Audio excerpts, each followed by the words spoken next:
Welcome to the High Existence Podcast. I am your host, John Brooks, and I would like to welcome you if you're new to this podcast.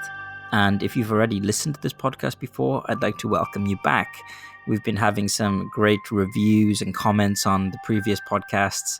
The last one was with Laura Dawn. We went very deep into the visionary archetype. So if you haven't been keeping up to date with previous episodes, then give them a listen. And if you do like these episodes, we would love to hear from you. You can leave us a comment, who you'd like us to talk to. You can leave a review. At High Existence, we really value community and interaction. So we would love to hear from you.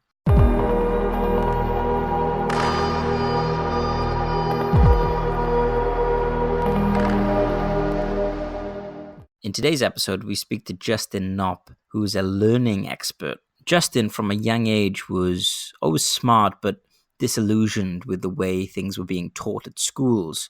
So he strove to figure out the patterns that make successful learners different from unsuccessful learners. After graduating, he went on to become a language teacher for over 15 years, where he further developed his systems for decoding and comprehending skills and practices. Out of all of that experience, Justin has mastered the skill of learning skills, which is an amazing meta skill that many of us could benefit from learning more about. Learning how to learn is perhaps the most important piece of the puzzle that will save us a lot of time and frustration. This is a 2-hour conversation where we go very, very deep into topics like deep learning versus shallow learning, data acquisition versus skill acquisition, how we can read properly and improperly, the issues of cramming, how memory works. Justin goes into depth on how we should think about artistic talent versus a developed skill. We talk about martial arts and the strategies for learning physical processes like JiuJitsu or gymnastics or anything physical. We talk about the optimum number of times to drill something or repeat something. Also how to categorize consumption practices and stillness practices and productive practices to create the perfect morning routine. How to actually think for yourself and not just be a walking collection of quotes. Justin shares his favorite books. Each of these books he's said he's read over 7 times. So these are his favorite books of all time by far. I love learning. I love systems. So you get to hear me picking Justin's brain in this episode. And if you like learning too, then I'm sure you will get a lot of value out of this interview. Without further ado, Justin Nopp.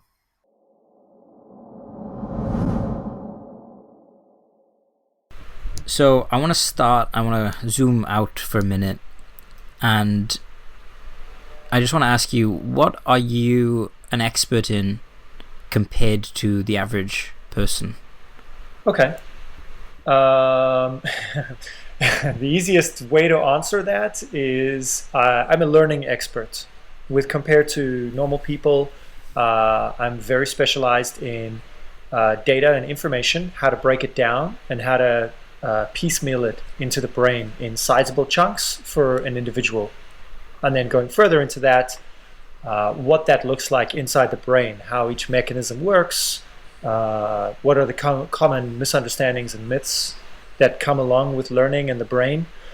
And then a couple of subject matters that come with that as well, like language is a typical one, but anything else like the memory championships, these types of data points that people normally ooh and ah about, which aren't actually such big deals in real life, really. But they're still quite impressive party tricks. Anything else, like I help a lot of postgraduates with facilitating their particular study methods a little bit better.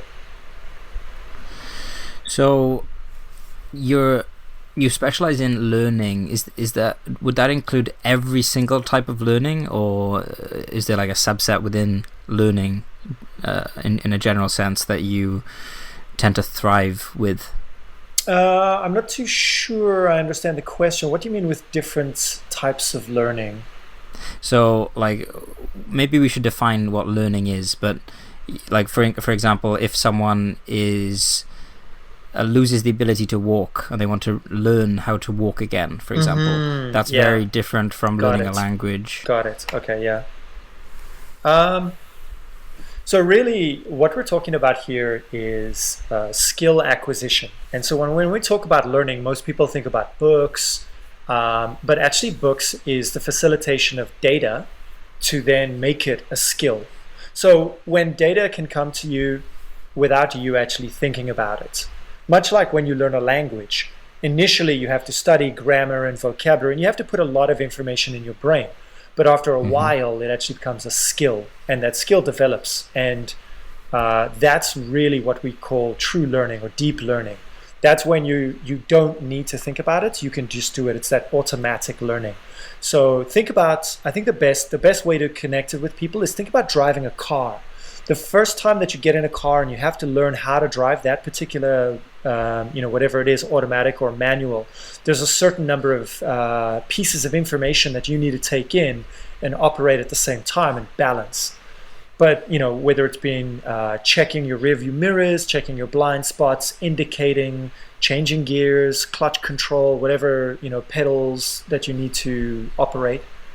But then after 6 months, you're able to do that without even thinking. You're able to then also drink coffee at the same time, have full-on conversations about business, whatever it may be. Your brain has actually integrated all of that information into a particular skill. So even if you're learning to walk again, people take that for granted, like, oh, I know how to walk. No. You grew up with this skill and not thinking about it. There was no conscious effort to actually acquire the skill. And so when let's say you have an accident, you have to relearn how to walk, like your muscles atrophy. You have to learn how to connect to all those muscles again. It's all the same pathways. Your neuromuscular system is all connected. When you go back to the brain, even learning a language can be learned faster by using the brain's natural pathways like movement. So sitting down and studying with a book in front of you is one of the worst things that I would recommend people do, because it slows down your entire body, your system. You get bored. Your body gets bored. Physically, you have these symptoms of boredom. Your heart slows. You start to get drowsy because of the lack of oxygen going into your brain. Your breathing is shallow and weak, and basically what we've done is we've told the physical part of our brain that this is time now for rest, but we're expected to perform mentally. And so when I talk about learning, I'm talking about the acquisition of skills that utilize our nervous system, our actual brain. And everybody thinks that the muscles are different, but actually the brain controls the muscles. Your brain will tell your muscles to contract, to relax. The amount of neurons that fire when you learn complex movements like dancing, things like that. That is true coordination. All of these things fit together to be able to show what true learning is. And there's a couple of stages to this. The first experience of data, but then after that, the deconstruction and the deeper processing of data, and then the rehearsal of data so that it becomes automatic, and how long that process takes. And there's a lot of little sub-skills within there, a lot of little small muscles that we can all exercise. I'm sure we all know people and ourselves that are very good at certain aspects of learning over others, But a lot of that is also conditioned into us. Number one, conditioned into our belief system that that's how learning works. And then number two, also conditioned into us in that, how did we survive our own high school or university experience?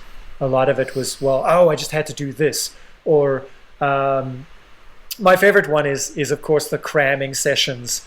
You cram the night before, you just reread your notes so many times, and it just goes into your short-term memory loop long enough for you to actually successfully write an exam.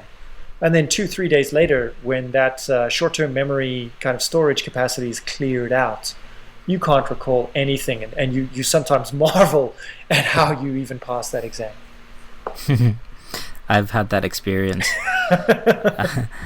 So I really want to go very deep with you into some of the aspects of learning. But before I do that, I'm quite curious how you ended up choosing this this subject to sort of figure out and master. So how can you take us back to like how you kind of came to be?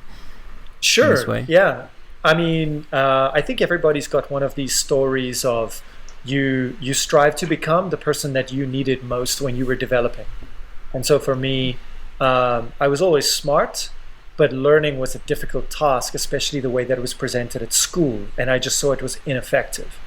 And so starting small investigations and always been interested in small things like that when I was young. And then you fast forward a couple of years and I found myself doing what I really enjoyed, which was teaching languages. And I climbed the ranks, in the schools, becoming a senior teacher, getting all the relevant qualifications, getting all the relevant experience. And it culminated with two things. I got my master's degree in applied linguistics and language education. And I also spoke at a few international teacher conferences. And when I was trying to point out what some of the current issues were, or how we as teachers could influence publishers to actually change the system and things like that, I just realized that I was speaking to a room of people that didn't have aligned interests with me, which is when I decided, okay, cool. I need to realize that the industry that I'm embedded in, it doesn't have the same value system or the same principles that I do. Where a lot of people will say, oh, you want to learn a language? That's great. Just put in 2 hours a day at a school every day for 3 years and you'll get there. Where I actually believe with the right mix of methodology, the right mix of materials, you can get from 0 to fluent within 3 to 6 months, depending on how much effort you put in. Focused quality processing and rehearsal. You could get there very quickly. And so basically going on this evolution of, well, I needed somebody to show me how learning worked, to then being involved in learning and educating people for over, 15 years. And just seeing the standard that's out there and just knowing that I could do better and I could get better out of people as well. And so, yeah, that's been my journey, really. And investigating all these different aspects have taken just a small divergence from that little journey as well. Yeah. Yeah. Wow. So I was kind of curious. I was thinking as you were telling your story about some people. They just tend to love learning, and they are highly motivated to learn, and they might not have the optimal strategies, right? But they just love to just absorb information. The type of person to carry a notebook around. How like, to me that seems to be like a very important factor in learning, is just that kind of motivation to learn. Do you I'm just trying to think, like, how with the learning strategies that you teach, if someone is already very motivated to learn, how much quicker or deeper could they learn if they had your strategies on top? Yeah. So it's actually quite interesting, because ultimately what it comes back to is also knowledge of self. The way that our brains are wired and designed, we are. I love this. I was actually speaking to, obviously, Eric of High Existence, and him and I were talking about this, about how man is a what is it? He said socio-psycho bioorganism. And I thought that was a beautiful way of saying it. It's very scientific. And for me, it was on the money. The way that our brains are wired, we are wired to be in a social group to find social value. We are wired to be emotional over rational. Our emotions serve us in compelling a social group, and standing like with our value and our standing inside a social group as well. And our identities are defined according to these things. And taking all of these natural ways of how the brain actually works and functions best, and then mixing them with how people have actually learned to use their own personal mechanisms, and blending that together is really the art and science. It's kind of like, nutrition. Everybody's got their own developed preferences or developed allergies or intolerances as well. And we don't necessarily have an optimal for everybody based on diet. We've got a good idea of what is great and what is poor diet. you know, Yeah. fresh fruits and vegetables. And we have principle-based diets, but then we can specialize our diets. Now, that depends on regions of the world. That depends on different makeups. Does your ethnicity actually feed into it versus your conditioning, your culture, your the regions where you are, where your ancestors were. That goes a lot deeper. The brain is a lot easier to kind of diagnose because it just comes back to, well, everyone's brain is functioned around being social. Everyone's brain is functioned around these things, but we still have to match the individual's journey to what is the optimum function. So the people who walk around with like books and notepads and things like that, and they love learning, they're already practiced. And so the easiest way to understand it is that we've got different muscles. We don't have tendencies. We don't have natural abilities. We just have muscles. That's it. Everybody's got it. And just like memory, people say, oh, I've got a bad memory. It's like, no. You have a poorly exercised memory muscle. And even then, it's like, oh, I remember numbers, but I don't remember names. Oh, so your numbers muscle is well exercised, but your name muscle isn't so well exercised. Well, that's fine. As long as you take, number one, that initial attitude of it's a muscle. It's not me. It's not my identity. It's a muscle that I can exercise. And just like muscles in the gym or wherever, you can only compare yourself to yourself. Unless you're competing, there's no point of saying, I am bad and everyone else is good at this. And so taking that first approach to it is key. And then after that, you start to go and dig deeper into these types of, okay, cool, well, how do I exercise this muscle? What does a program to exercise this muscle look like? And how quickly can I actually get it to a place where I can consider it a strength instead of a weakness, or consider my strength to be now a defining quality of who I am? And so it's just that simple matter of like your body will get better at whatever it is you tell it to do. So if you tell your body, okay, cool, brain, we're going to memorize numbers, then your brain initially will have some problems with it as you've never really exercised that muscle before, but eventually it'll get so efficient that it'll be a defining quality, if you choose to let it be that thing. Like, for example, doing a Rubik's Cube. A lot of people are like, wow, I could never do a Rubik's Cube. It's for geniuses. And I talk to people all the time about the Rubik's Cube because initially we're conditioned to believe that a Rubik's Cube is only for smart or genius people, or it's some kind of like hardcore skill to learn. And then when you get past it, when you ask them like, really, but there's only 5 sequences that I can show you, and it would just require, let's say, an hour of practice a day for a week, and you could split that up and you could do half an hour of practice for 2 weeks, or you could split that up and you could do 15 minutes of practice for 4 weeks. When you present it to people like that and you show them it's an achievable skill, the question is, where do you want to stop? Not do you want to start or can you do it? It's like, well, how far do you want to go? Do you want to be the kid who breaks the world record and get to like 6-second Rubik's Cube solves? Because that's when you start to think about it like an Olympic level athlete, where it's all you do is train this, versus, oh no, I think if I can get it under a minute, that would be a great party trick. Or if I could get it under 3 minutes while I'm presenting on stage and doing this at the same time, like the effect of that is much stronger than, oh, I completed a Rubik's Cube in under 10 seconds. If you do it in front of people while, let's say, you're presenting on stage, that's an incredible social let's say social currency. So yeah, it gets quite intricate. And so those people walking around with those notepads and pens, you can always evolve their skills because everybody's got a certain amount of musculature. But just like people who are average, who don't necessarily walk around like that, first step is exercising their attitude of like, well, I can do this and I can learn about anything. And the key is really finding a social aspect and an emotional aspect to motivate people. And after that, they just love it and they'll do it anyway by themselves. On this point of muscles, like skill sets being like muscles, I'm curious to hear your take on like natural talent, or sort of IQ, that kind of base level talent for something versus hard work and sort of focused study. Do you have any thoughts on do you think that like talent is real? Do you think that we can acquire like expert talent, or like, any thoughts on that?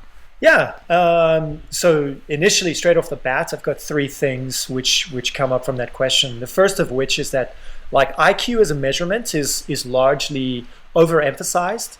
Initially, IQ tests were actually made to identify weaknesses, not strengths, not to identify the strong people or the smarter people, but actually the people who needed more assistance, the people who were lagging behind, who perhaps didn't have developed reasoning, pattern recognition, things like that.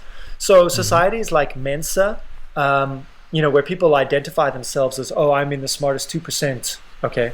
I actually find that those types of things, identifying yourself as high IQ, actually has the opposite effect of what you want, where you've got a lot of data that suggests that people who have over, let's say, 130 points on IQ, I think the number is 130, it might be 135, but after that, higher IQ actually starts to be a problem, where humans as a group, we are social, and therefore like success is not necessarily tied to intelligence. It's actually tied to how we relate to others, how we can empathize with others, how we can actually connect with others, team building.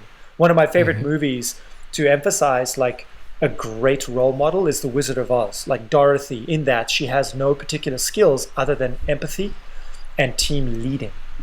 And that's all that she does. She doesn't actually do anything else. Everyone else does the stuff, and all they do is they take the journey together. It's successful.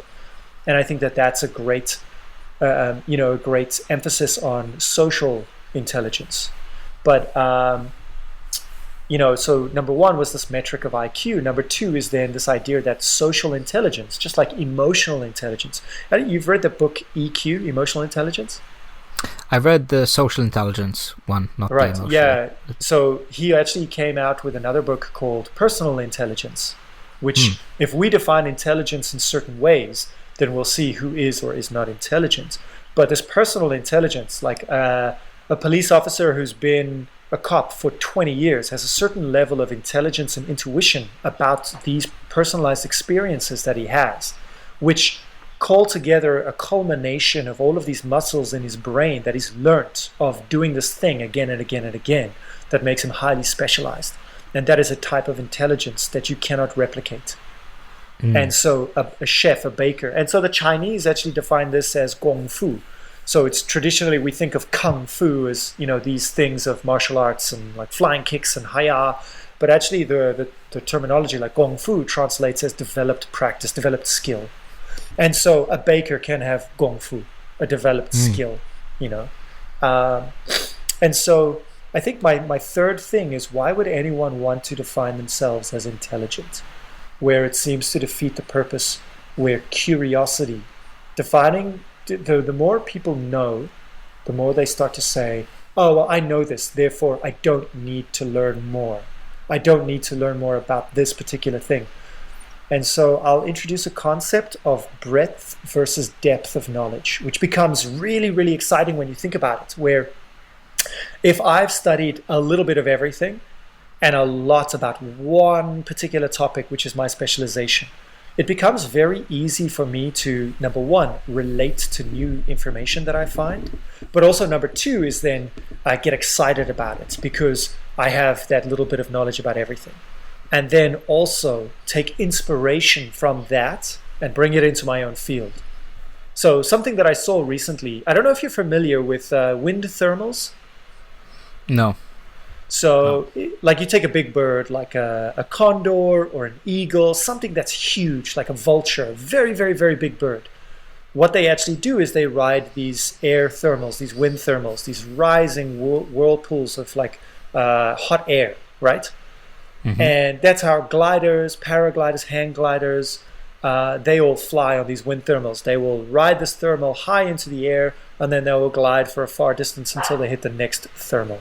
You take that aspect and you connect it to, clean energy. At the moment, we've got a big call for clean energy. And one of the biggest contributors to the global climate change, climate crisis is actually airplanes, and how airplanes are so cheap and everyone's flying everywhere. And these guys down in like a university in San Diego were developing a program where a plane or a glider could actually read the thermals and adjust. And so you can now imagine that these huge airplanes like climb using this technology. They can climb thermals and glide for miles without having to use fuel. And therefore, like, your flights might become a little bit longer, but your energy consumption just goes down, it drops down. I think they were talking about like an 80% a reduction on fuel usage. And you just get excited about this type of stuff because maybe you're passionate about climate change, or you're passionate about animals and big birds, or you're passionate about the science of wind thermals. There's so many different things, and bringing these topics together really allows you to relate all of this together and then draw inspiration into your own thing. Like, okay, cool, how can I take inspiration from nature or use naturally occurring things for me to be able to further my own interests? Like, oh, I want to exercise. Cool. How does nature actually help me exercise? How does my environment help me exercise or facilitate this in my life, where it's actually not difficult for me to push against my environment, but rather work in harmony with my environment? Yeah. Okay, so that covers like some views you have on like the downsides to IQ and kind of labeling yourself or seeking to be thinking of yourself as intelligent. What about, though, like, if you look at the Renaissance period, there was a group of artists, Leonardo, Michelangelo, Raphael, and they all definitely like studied hardcore from a young age. They all had apprenticeships, but some seem to have stood out as being better than others. Do you think that they were just like naturally better at learning, or like I'm just curious on your kind of view on that kind of artistic talent. Yeah. I think when you put it into the model of how the brain works, there's a part like after you've done all the deeper processing of information, you've got rehearsal. So a lot of people talk about art and creativity as being a spontaneous thing.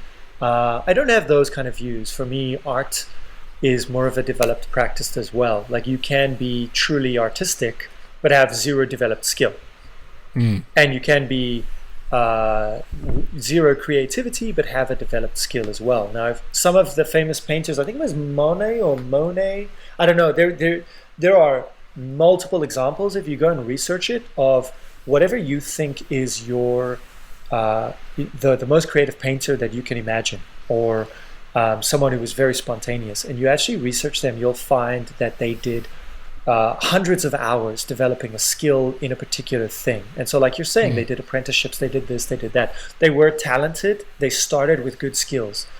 And I think this is something I wanted to say about IQ as well, which makes it irrelevant, which is a little parable that somebody told me about Brazilian Jiu-Jitsu. The one guy comes in to a teacher and says, I want to get a black belt. How long will it take me? The teacher tests him out and says, wow, you have a real talent for this. You are naturally developed for this type of thing. I think if you came in for 1 hour a day, 4 days a week for 6 months, you will get your black belt. And the guy says, that's too much time. I'm sorry, no. And he doesn't put in the time, the effort. He doesn't get the black belt. He just decides to move on to something else. Now, with regard to the next guy comes in, and the master tests him, and he says, wow, you have zero talent for this. So it's going to take you 3 hours a day, 7 days a week for 3 years for you to get your black belt. But this particular individual, we'll call him Paul for no apparent reason. Paul's commitment, his determination is so strong that he actually just he bulls through all of that work and gets it done.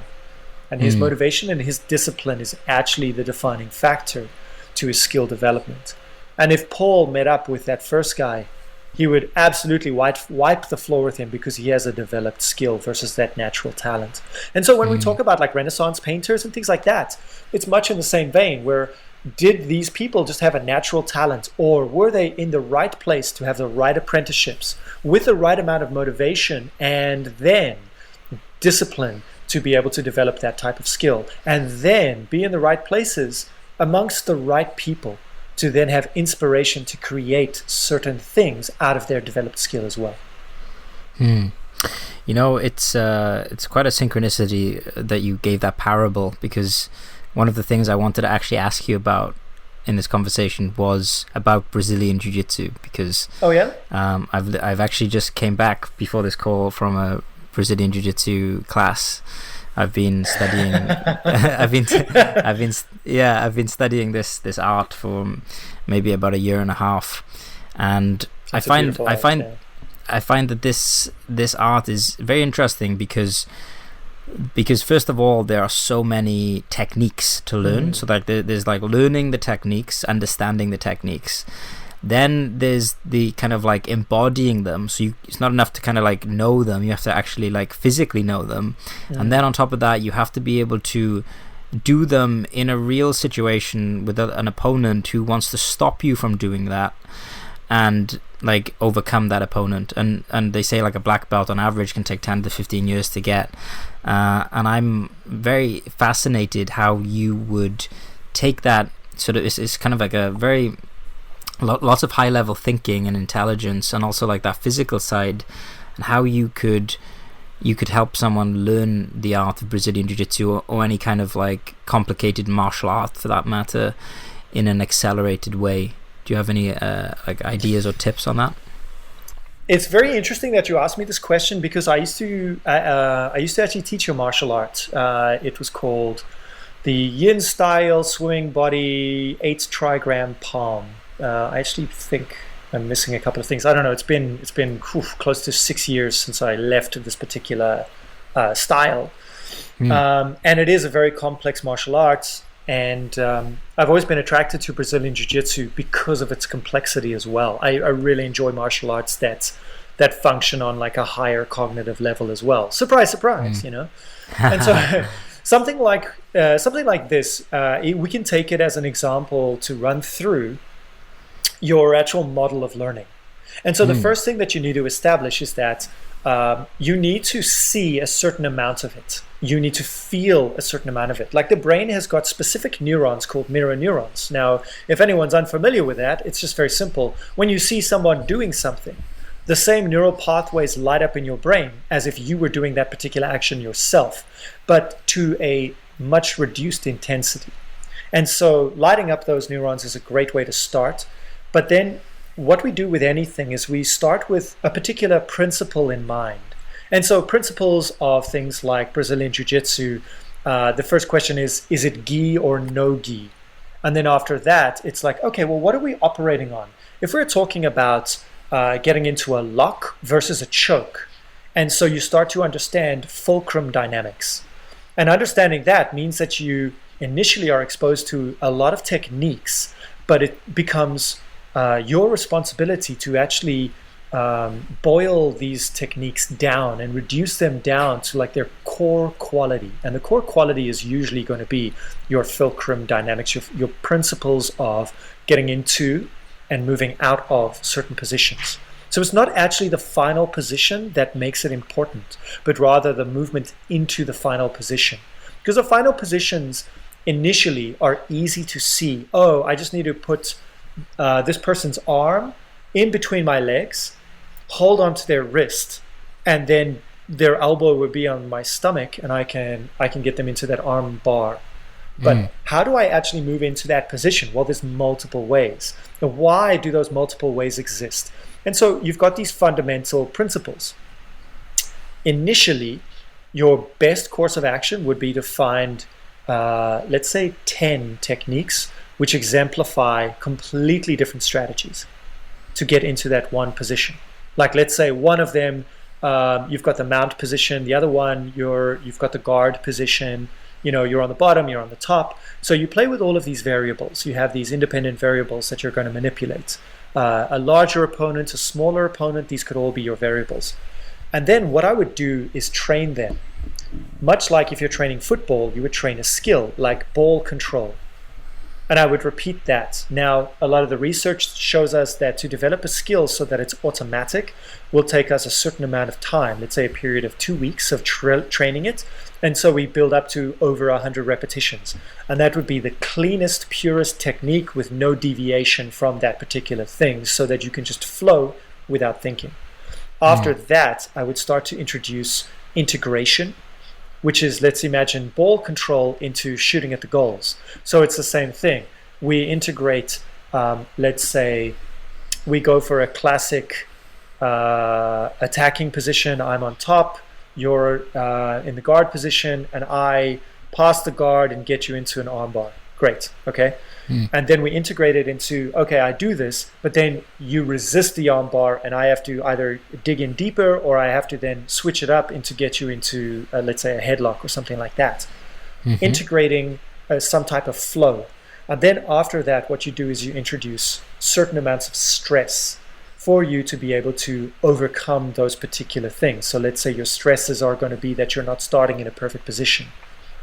But your stresses, most people think that that's how a skill is formed. But skill is usually formed by doing at least 80% of the isolated skill work, where you're focusing on that clean technique, and also your 20% of stress stimulated, what's known as scrimmage, where it's basically you're trying to copy or simulate a real life experience, but without those hardcore consequences of, let's say, breaking your arm or losing consciousness.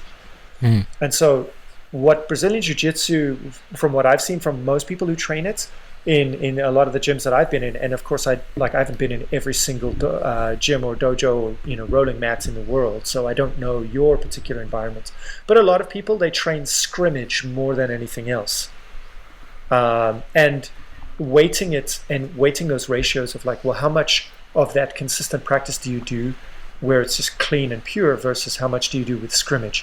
And a good example would be to actually get people to drill these things without a partner first, like on a dummy, or just imagining and visualizing, and then flowing with a partner, and then removing the partner and adding the partner and removing the partner, and then doing that kind of a rolling practice where you're trying to do an arm bar and your partner is just trying to play the role of that person in that armbar.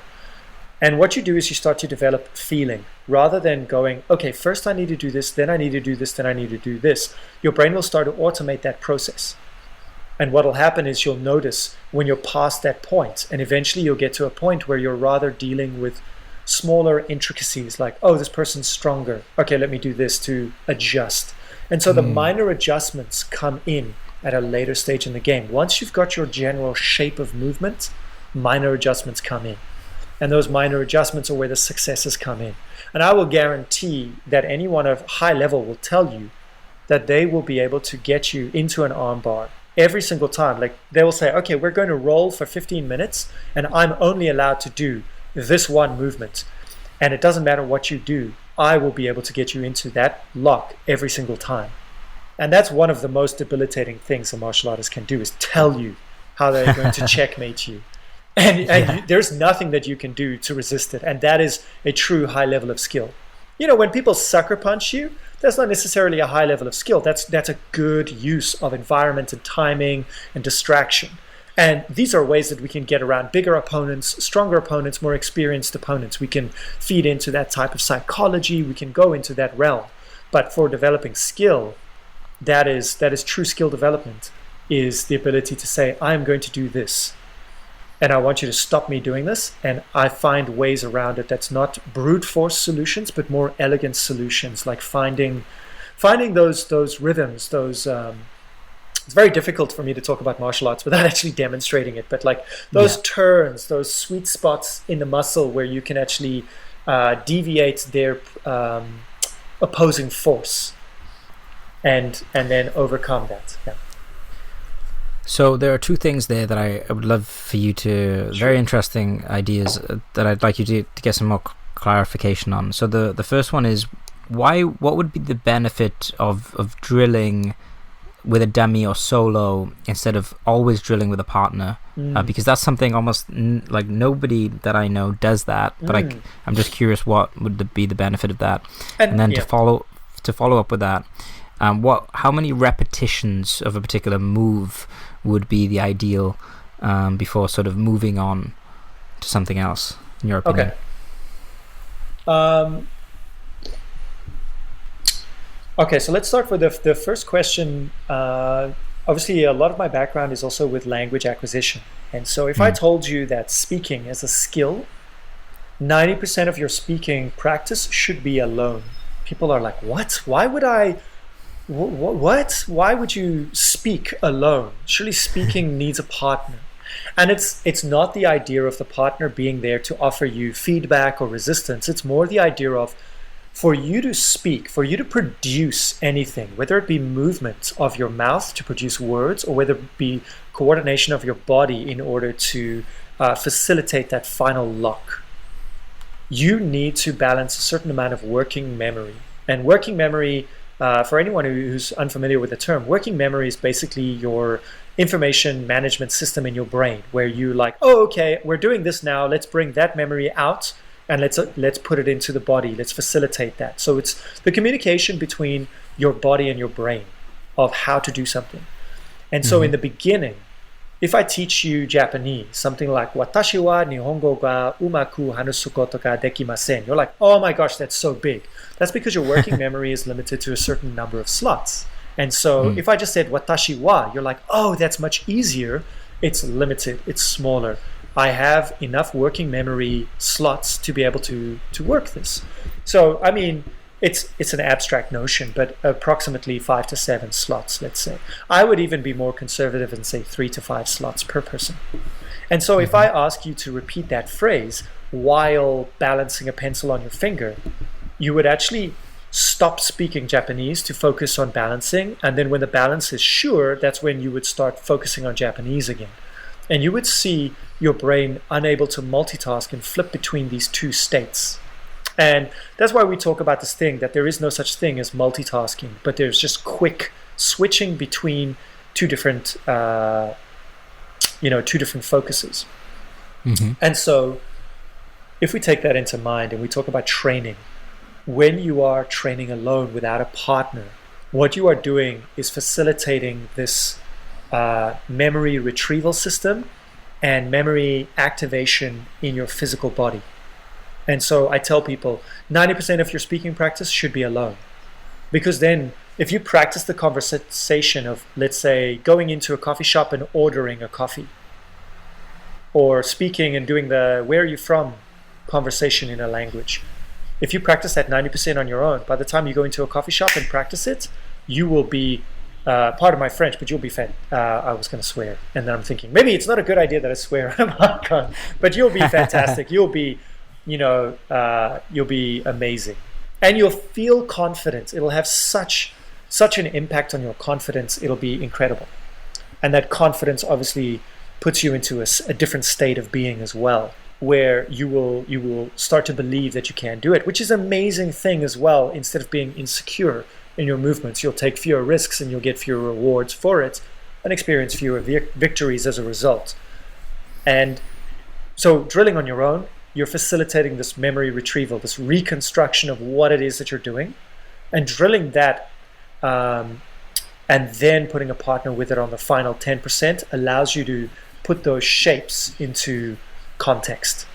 Context is really what's missing. So if I teach you a phrase in a language, using it is the biggest problem, finding a context for it. But if you only focus on context and you don't focus on retrieving that information, and then retrieving that information again with a little bit of stress, and then retrieving that information again with a little bit more stress, then by the time it comes to contextualization, your brain is so bothered of like, where do I put this? Where does it come from? Or, oh my gosh, I'm in this context, what do I do now? So it takes time for the brain to be able to process this. And you could do it with just a brute force amount of hours rolling on the mat, a brute force amount of hours speaking a language. You will eventually get there. But there are definitely ways to make that process a lot more elegant and efficient. And so you asked about the number. What is the number?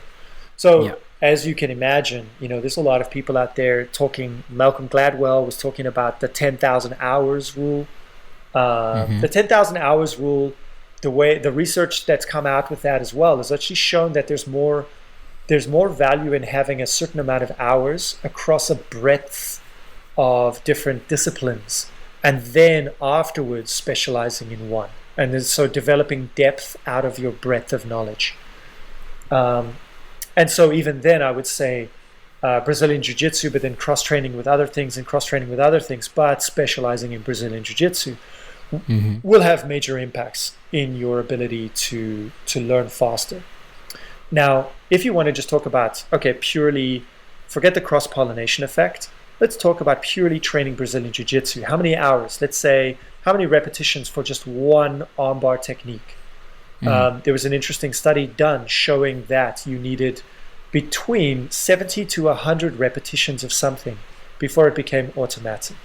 Now, the caveat to this is that it depends on the individual with regard to how much of that is focused practice.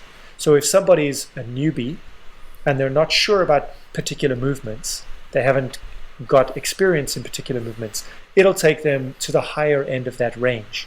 And also if they're not practiced at focusing on every little specific thing, maybe they don't see the point. Like, why do I need to think about where my thumb is when I do particular grips or holds? Like if you do no gi rolling, you have to practice a particular grip. Otherwise, you're in danger of getting your fingernails pulled off, because the gi and the way that you grip it could be dangerous if you've got slightly unkempt fingernails. So thinking about things and focusing to that degree, it takes practice. So if I've got somebody who's got 2 years of training and someone who's got 2 months of training, the number of repetitions that they would need with a new skill would be very different because of their past experience and because of their muscles of acquiring that data. And so I would say for the newbies, you're looking at least doubling that range to have a good developed skill. And the final thing that I'll say on this is that most people think about this with regard to sheer quantity, and it's not got to do with sheer quantity. It's actually got to do with quality. And as soon as that quality drops, sleep. Okay. Yeah. Why? What could you elaborate more on the sleep? Why that is so useful? Think about it like this: if you go into the gym 7 days a week, and you've got, let's say, 10 hours. Your personal trainer says, I want you to spend 10 hours in the gym this week. If you separate it to an hour and a half a day over 6 to 7 days or whatever, you're going to get your time. 2 hours a day in the gym, 5 days a week. Great, you're going to get your 10 hours. But imagine somebody who has no time during the week and then just spends 10 hours on a Saturday in the gym, or even 5 hours on Saturday, 5 hours on Sunday. You're going to get very different results. And so spreading things out over time is a much better thing to do, especially when somebody's got an unfocused mind. They haven't exercised that focus muscle as much. Nowadays, we talk about it all these studies are coming out saying that our attention span, our ability to focus is less than that of a goldfish. And that's a big deal when you think about it, where we've got, the age of social media where we're always distracted all the time. We can't get really down to deep work. But it's people talk about it in such a dire way. It's just that, we've engineered our environment to be like this. It's not going to be like that forever. We can easily take control of it at any point in time and just develop it back up. It's not a problem. It's not something that you can lose. That's like saying your hair that you've got now, it's going to change and be, fruit next year. It doesn't work like that. It's just impossible. It's just scaremongering or a way to kind of get people riled up about something. It's a lot less scary than you think. Oh, the crows are calling me. I love crows. They're my spirit totem. They tell me that I'm on the right path. So obviously talking to you today, John, is a very good thing. Sleep basically is what you need to develop. So anyone who goes to the gym, who exercises, that when you go to the gym, what you're doing is you're breaking down muscle. With good nutrition, you feed the regrowth, but good nutrition doesn't grow muscles. Sleep allows you to grow and repair. And it's the same thing with your mind, with your nervous system and your neural networks.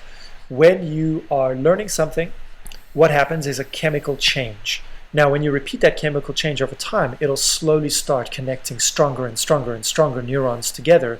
And eventually those neurons will grow together into like a much strengthened, let's say, neural highway. So every time you walk along a certain road, that road goes from a field to a dirt road, a walked path, to a wider path of sand, to then, okay, fine, now we've got tarmac, and then we build 2 lanes, then 4 lanes, then 6 lanes, and eventually we've got like a super highway. And that's how our neural pathways develop. The more we practice something, the more they're like, okay, cool, we've got traffic along this road, let's shore it up, let's make it stronger. So it's the same thing, but that development, that road work only happens when you sleep. It doesn't happen when you're awake. And so once you've reached the end of quality, take a break, go into that diffuse mode, allow your brain to just settle, and you can go straight into sleep if you want to, because that sleep will help it diffuse as well. So you have to flit between these focus modes and diffuse modes, where it just goes in, and you trust your brain to do its own thing, because that's ultimately what you're trying to develop, is that your brain does these things without your focused, deliberate thought, that it becomes something that's just automatic in your life. Gotcha. That's a really useful tip to, as you say, go into that diffuse mode and then sleep if that's an option after you learn something. Yeah. I wanted to ask you, going further on the topic of sleep, we're in this kind of age now where some people they think that they want to try and be awake for as long as possible and go 4 hours or 6 hours a night and sleep. Do you think that would just like greatly impact someone's learning if they were kind of chronically sleep deprived, or like drinking way too much caffeine? Like, what are your thoughts on just general like sleep habits and learning? I think the beginning of it is that I'm a pragmatist. You've got to be practical about these things. If you work a certain job and you want to gym and you want to do your hobby and you've got family and you've got friends and you've got a partner that you love, you want to spend time with all of them. Plus then, come on, there's Game of Thrones. How can you deny that? and everything costs time. And so the biggest question is, which price are you willing to pay? And that's the biggest question, is not do we have enough time? It's rather, what do we want to do with our time and what's important to you? And so for me, sleep is more important, because when I get sleep, I can actually be more productive during the day. And so you've heard of that law, I think it's called Paretos Principle, where however much time you dedicate to something is how much time it'll take to actually achieve the task. Now, the quality of that task will change like dramatically based on your developed skill with those particular tools. Like I've been learning the last year how to use video editing software. And so in the beginning, it took me 3 hours to do what now would take me 20 minutes easily. And then let's say if I gave myself a task like saying I have to produce a high quality advert for myself in the next 20 minutes, how could that be done? What would that look like? And then focusing on polishing those things up. That's ultimately where this conversation goes, this principle of what do we want to fill our time with? Now, myself, I found that I operate better with more sleep. The studies show that actually oversleeping is more of a problem. It actually will degrade your mind permanently, which is a very interesting task. Sleep deprivation, same thing, but we can usually repay sleep debt. So I completely hand over everything to the experts on the topic. I have my own thoughts. I've done a lot of reading on sleep. Who's read books on sleep, right? Well, I've read about 5 or 6 different books on the specialist topic of sleeping, talking about units of sleep and what phases of sleep are more beneficial, and do you do biphasic or polyphasic or monophasic sleep? I've done my own experiments as well. And then, of course, diets and how, being in ketosis and fasted states influences sleeping. And yeah, my simple answer is that napping seems to be, for me, the more effective thing to develop. You can program your body and your mind to shut down at particular times for sleep. Like just through habit, you will develop and become a nighttime person or a morning person. If you tell your body to wake up at 5 o'clock in the morning, after a few weeks, it'll naturally wake up at 5 o'clock in the morning. But the key is to be consistent. And so your body will naturally adapt. But if you're constantly changing the times that you go to bed and the times that you wake up, you're not giving your body a chance to adapt. And so you'll constantly feel like you're somehow behind. You're not quite rested. So being well rested comes down to, well, are you consistent? And then after that, you can fine tune those factors of like, well, turning off your blue lights, reducing coffee at certain times, or not eating carbs at night, or I don't know, whatever you find effective for you. I found it particularly effective to actually have cold exposure, like cold showers right before bed. I sleep like a log if I have that. But that's deep sleep. So if you're somebody who's investigating lucid dreaming and more like those sleep protocols to actually have more REM sleep, then that's a bad thing, because you're not going to have any REM, whatever. It's going to go straight into deep sleep, and you'll just wake up after having blacked out and feeling like you're in some kind of sleep coma, which is great. You'll feel rested, but you'll also be like, oh, I didn't get a chance to practice dreaming. And so my answer, again, I'll come back to it, is the nap, mastering the art of napping. And so for anyone who's interested, I would highly recommend coffee naps, which is, if you can, drinking a cup of coffee, and what you'll find is just before you go to bed and you sleep 20 minutes, your coffee will kick in, plus the actual the hormone that induces sleep. I think it's called, if I'm not mistaken, it's called adenosine. No, it's not melatonin. Sorry, I've got my housemate whispering. It's not melatonin, it's something else. Anyway, it's the one that the coffee actually gets in the place of its receptor. But what happens is your sleep cleans that out. You don't feel as drowsy anymore. The caffeine comes in, wakes you up. And so you wake up after 20 minutes and just feel fantastic. But that 20 minutes is enough to actually have a great effect on your learning. There's been a couple of studies done on this. As much as you trust studies. But it's definitely a personalized thing to play with. It's a very, very good thing, yeah. Oh, that's really cool. Yeah, I'm going to try that. So just drink a cup of coffee and then go for a nap immediately afterwards. And you know what, as a separate tip, what I'd also recommend is I have something that I call my Lullaby Album. And imagine it kind of like, if you've seen The Avengers with the Hulk, him and Black Widow have got that thing where he says, sun's getting real low there, big guy, and then he'll come out of his Hulk state or whatever. There's a certain lullaby that you can have as well.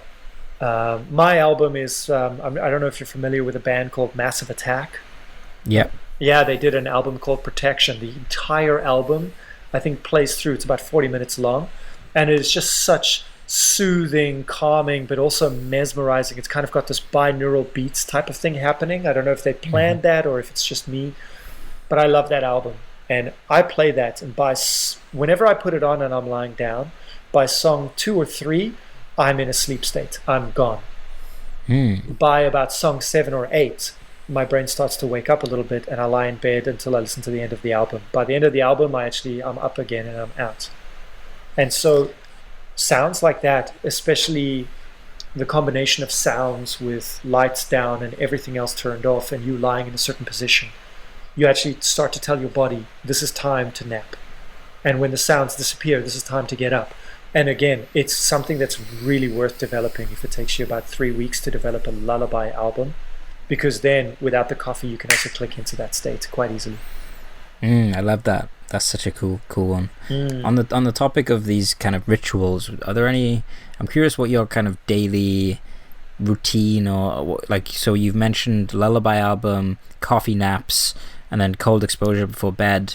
Are there any other kind of daily practices or practices you just do every couple of weeks that you find really useful for like learning, but also just like life and well-being in general? Sure. There's there's so many that are coming to mind because I live with two people, my girlfriend and my best friend. They're fanatical about things like infrared sauna to detoxify and feel great, regular exercise, but also sensitization to your muscles. I think one of the biggest things that I do is try to get in some not movement or exercise, but connecting with the muscles. You hear bodybuilders talk about a mind-muscle connection. And so just contracting my muscles and actually paying attention, like I'm contracting my bicep and not other things around it. I'm contracting my tricep and not anything else. That's something that I do very regularly, and it actually has a great effect on me. A lot of people talk about light exposure and getting out into the sun. Like I'm a bit of a vampire. I don't really need it.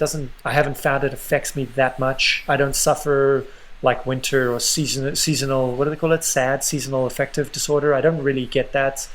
I know in Canada, people obviously, the winters come and the night is long and filled with horror, I suppose, Game of Thrones would say.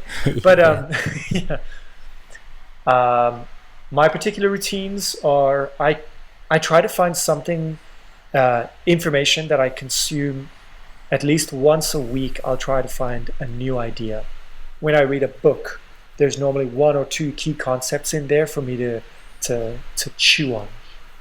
So one of my practice is a consumption of a particular idea that I had no exposure to before. After that, I would say a stillness practice. That stillness could be just sitting down for 15 minutes and just doing nothing. There's nothing on around me. There's nothing to do. I just have to sit for 15 minutes and let things settle. And then on top of that, like meditation is absolutely a stillness practice as well. So I'll have a consumption practice, I'll have a stillness practice, and then I'll have a productive practice. And what that productive practice looks like changes. So I'll try to make something that I've never made before in the kitchen, like cooking keto brownies or something like that. Or perhaps I'll make a video. And so cycling between this harmony of consumption, production, and stillness is something that I find to be greatly effective. And of course, it looks very differently. With my body, it's those types of connections and movements, but I find playing with cold exposure to be one of the best things. So even if that means walking around without a jumper on or a top on and just a t-shirt in mildly cold weather and challenging myself. And then the final one is, if anyone's read the book, The Oxygen Advantage, it's a fantastic read. And that particular breathing technique focuses on holding the exhale of your breath to have a buildup of carbon dioxide in the body. And then so the body could actually make better use of the oxygen, because we're always oxygenated. The way that we breathe, we have almost like an overabundance of oxygen in the bloodstream at any one time. And people can measure this by getting yourself a blood oximeter, which is like, I think $20 or $30 on Amazon. And you can see for yourself, your blood oxygen levels are usually very high. As they need to be. When they drop down to a certain point, they become dangerous, but they almost never drop down to those points with regular breath work and breathing. And so I practice regularly exhaling, holding that exhale, and then doing work for as long as I can until I feel that compulsion to breathe, and then letting in that particular breath very slowly, very deliberately. And so breathing practice is what I would recommend that people definitely look into. There's a strong correlation with over oxygenation and actually almost a negative effect on the brain, which is quite interesting. Yeah, and it's nose breathing versus mouth breathing. There's a lot of topics to cover when it comes to breathing as well. So it's like sleeping and breathing, two things that people do naturally, but actually there are systems and entire intricate worlds beyond them that can actually really help to add quality to life and also a lot of productivity to things. So yeah. I love the way that you categorize these practices as like consumption practices, stillness practices, and productive practices. That's such a cool way to categorize them that I've never considered before. I love that. Oh, cool. Yeah. I mean, and when you think about it, I think the biggest question is like, personally, what is a stillness practice for you?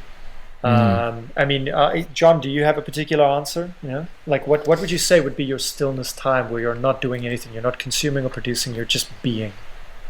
So I'm always trying to figure out like what's the best way to, because I love the kind of different kind of practices for personal growth, and I'm always trying to figure out what order to put them in, and where I can slot my reading, you know, whether I should listen to an audiobook or read a book on my Kindle, on my phone.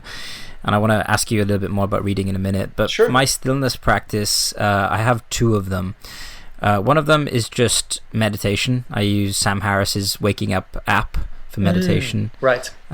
which I really like. And then the other one is just stretching, but like in a very slow, with deep breathing, stretching, like just hanging in one pose for a few minutes at a time. Those two I find very, very nice stillness practices for me. Nice, cool. I find that like the type of practice that comes with physical stillness as well, like you say, like hanging in a pose and overcoming that. You know, that's a great stillness practice. I was going to say the thing that jumped into my mind with you is perhaps after jiu-jitsu, you know, you take that what's it called, the hero pose, where you sit on your heels, bent knees. It's almost like the Japanese prayer position. And just being in stillness after like rolling or after practicing that type of art, just closing your eyes and focusing on your breath work as a way to calm down, like taking control of your excited states and calming them down, and then your calm states and hyping them up, and practicing your ability to actually induce your own chosen state. You know, those types of things are fantastic as well. So like you can even exercise, how can I get hyped up? How can I calm down? How quickly can I do that? And I find that to be very, very effective. But it comes into this stillness practice, and where do you place stillness practice? Or, okay, cool, productivity, and where do you place it? Like placing it just after stillness is a great way to do it as well. You know, your stillness is kind of like your baseline, I think. I'm going to definitely do what you just suggested, because usually after practice, it's just you're hot, sweating, you just want to, like, everyone is rushing to get out of there, to get in the car, to drive home. Right. And just taking a few minutes to just stop, get into that pose and just be still. I can see a lot of benefit from doing that, so I'm gonna give that a go. Yeah, it'll activate part of my routine. It'll activate a lot of those neural pathways we were talking about, where just settling, your brain will naturally cycle through everything that you've just been through as well, quite nicely, and it just gives it time. And if you decide to take a more active role in your mind while you're sitting in that stillness, you can decide, okay, I've got 10 minutes of stillness before I need to go. Let me just remember everything that I've gone through. What was an idea that was great? What was a particular like sequence that I learned that I really enjoyed? Or which one did I hate? Why did I hate that? And just asking a lot of these questions and asking yourself to just run through the last 15, 20 minutes in your mind is a fantastic way to reinforce that memory as well. And it's still part of that stillness practice, but I mean, it's one type. So when we talk about learning, I always give people this particular thing to think about, umbrella terms. So happiness is not one defined thing. It's an umbrella term for many definitions of what happiness is. So you've got like reflective happiness, you've got daily happiness. And so learning is the same thing. It's an umbrella term. Memory is the same thing. It's an umbrella term. You know, when we talk about learning, we can talk about physical skill acquisition. You can talk about learning university, learning a speech. And each one of them takes slightly different protocols. You know, when you talk about stillness practice as well now, we can talk about stillness as an umbrella term, meditation as an umbrella term, because everybody will tell you that meditation for them is one thing or a different thing or a different thing. And if we understand the spectrum of what these are, and we can investigate which one do we enjoy, which one works well for us, which one will take effort to develop enjoyment, which one will just is a natural inclination for us to enjoy. And so each one of them. So like I hate guided meditations. I can't stand them. I prefer to be a lot more active or personal. So one of my favorite meditations is actually, we did a thing at an event I went to where people sat around and they basically tell you what they admire about you. And these are people that are my friends. And so actually just listening to that is an incredibly validating experience. And even though like the effect wears off over time, you don't do it every day. You do it like once a month. And it's just a nice way to remember that actually I am valued.